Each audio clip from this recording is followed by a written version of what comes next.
Bem, deixando de lado aqui essa emoção da apuração que, de fato, consome energia, não é? Porque está sendo voto a voto, a preocupação no Brasil também é qual é o cenário que surge a partir do momento em que houver a definição entre Trump e Joe Biden. E em termos de comércio exterior hoje, é claro que toda a nossa atenção é voltada para o agronegócio. Como a vitória de um dos dois candidatos nos Estados Unidos pode afetar para o bem ou para o mal a presença brasileira no comércio internacional. É por isso que a gente convidou para falar conosco o ex-ministro da Agricultura, Roberto Rodrigues, nosso consultor também aqui nos canais agro do Grupo Bandeirantes de Comunicação. Ministro, bom dia, tudo bem com o senhor?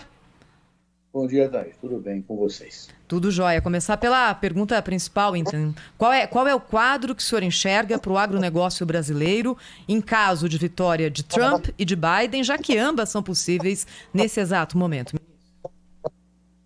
Bom, Thaís, tradicionalmente, os governos republicanos são mais favoráveis ao Brasil em termos comerciais do que os governos democráticos. Tradicionalmente. Mas não aconteceu nada excepcional durante o governo Trump nesse aspecto. Então, não vejo grandes modificações. O que pode haver, isso sim, é efeito indireto na hipótese do Biden recompor as relações com a China, de tal forma que a China passe a comprar mais os Estados Unidos, que, na verdade, o que aconteceu na crise entre os dois grandes países foi que se abriu um espaço maior para o Brasil exportar para a China, do qual nos aproveitamos muito bem. Então, pode ser que, na hipótese de uma recomposição nas relações diplomáticas dos dois países, acabe sobrando para a gente uma rebarba negativa em termos de exportação para a China. No entanto, é preciso considerar também que, da mesma forma que os Estados Unidos exportaram menos para a China e encontraram outros mercados, obviamente esses outros mercados voltarão a ser disponíveis para o país competitivo como é o Brasil. Então eu não vejo grandes diferenças para a agricultura de caráter imediato e direto. Talvez indiretamente, sim. Ministro. Diga, Cláudio. Obrigado, Mariana. Imagina. Ministro, muito bom dia, bem-vindo ao nosso programa. Bom dia, Cláudio. Houve um ministro das Relações Exteriores lá no início do regime militar que disse que o que é bom para os Estados Unidos é bom para o Brasil. Em matéria de agronegócio, isso se confirma ou o protecionismo americano ainda é um obstáculo importante para o agronegócio brasileiro? Cláudio Alberto, em matéria de agronegócio, nós somos competidores, claramente competidores. Mas os Estados Unidos são grandes exportadores mundiais e, portanto, competem nos mercados globais.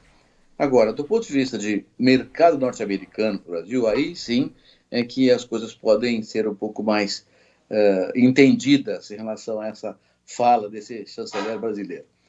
Os americanos relutam muito em abrir seus mercados para os produtos brasileiros. A carne, por exemplo, é um processo, demorou uma eternidade para ser resolvida, né?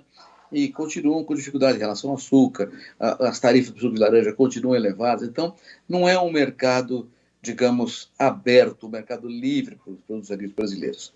Temos uma disputa comercial, uma concorrência leal em termos globais, mas não é um mercado aberto para o Brasil, não. Nunca tem sido sob qualquer tipo de governo, democrático ou republicano. Ministro, o vice-presidente Hamilton Mourão deve sobrevoar a Amazônia, levando embaixadores para conhecer a dimensão da nossa floresta tropical. Isso é o suficiente para mudar a imagem do Brasil no exterior? E o que dizer sobre essa ameaça, praticamente uma ameaça do Joe Biden de reunir o mundo contra o Brasil, caso a Amazônia não seja preservada? Bom, Mariana, aí você coloca o dedo numa ferida um pouco mais complicada. Eu não acho que levar os embaixadores para visitar a Amazônia seja uma coisa que resolva, mas é importante. É importante para que embaixadores dos diferentes países tenham uma noção exata do tamanho daquele negócio que é metade do território brasileiro. Então é importante mostrar. Agora, o que é realmente relevante é tratar das questões que envolvem a Amazônia de maneira objetiva. E aí, basicamente, o que existe são ilegalidades que têm que ser combatidas vigorosamente.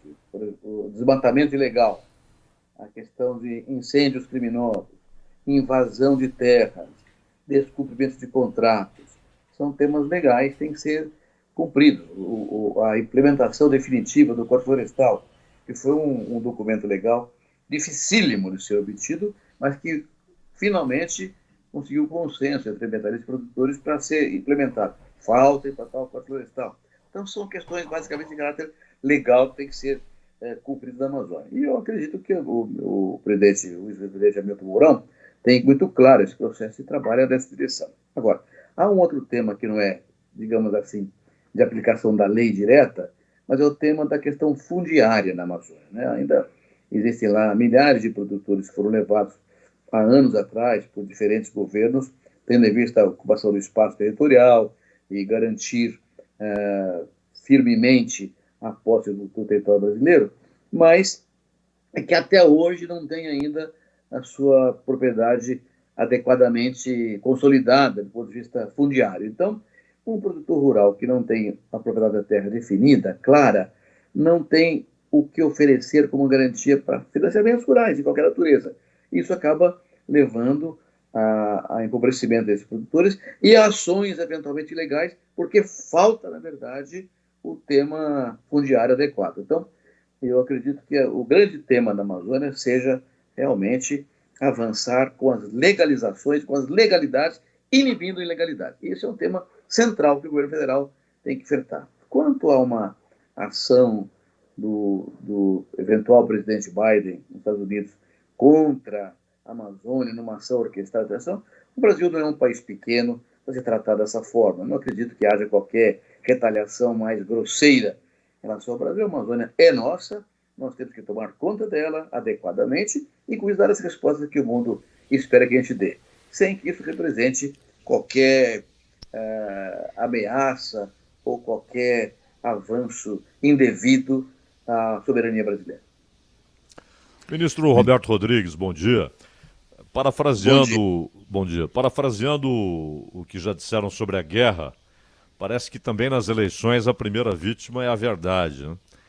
E fica claro que o Biden, quando num debate falou a respeito do Brasil, inclusive daquela história de reunir 20 bilhões de dólares para oferecer ao Brasil em troca de uma mudança na política ambiental, ele estava ali atendendo às pressões do grupo que levou Kamala Harris, né, a chapa presidencial, como vice.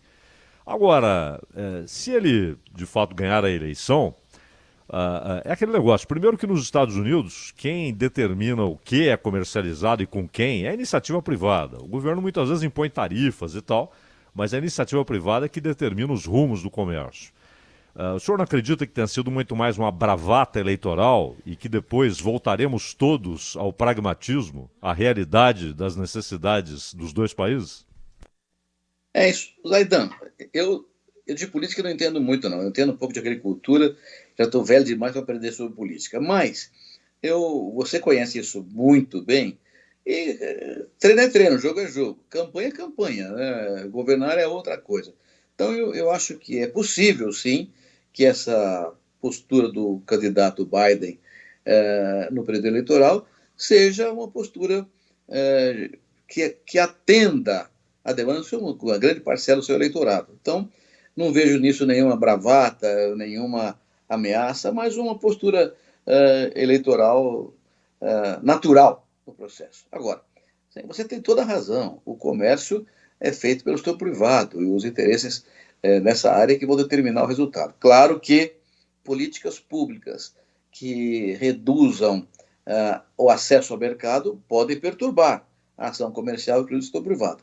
Mas não acredito, eu reitero, o Brasil é muito grande, é um país importante no mundo hoje, é o terceiro maior exportador mundial de alimentos e é considerado pelas instituições acadêmicas, inclusive norte-americanas, o SDA, que é o Departamento de Agricultura dos Estados Unidos, considera que em 10 anos a oferta mundial de alimentos vai crescer 20%, para que não falte comida para ninguém no mundo, mas para que isso aconteça, o Brasil tem que ser 40%, o dobro. Então, até a instituição acadêmica norte-americana confia que o Brasil será o grande supridor mundial de alimentos. Não é uma coisa pequena, não é pouca coisa.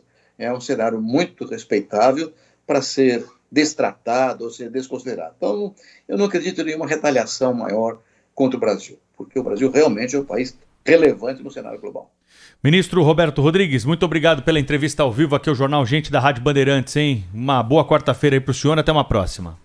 Obrigado, Pedro. Um abraço. Até mais. Rede Bandeirantes de Rádio.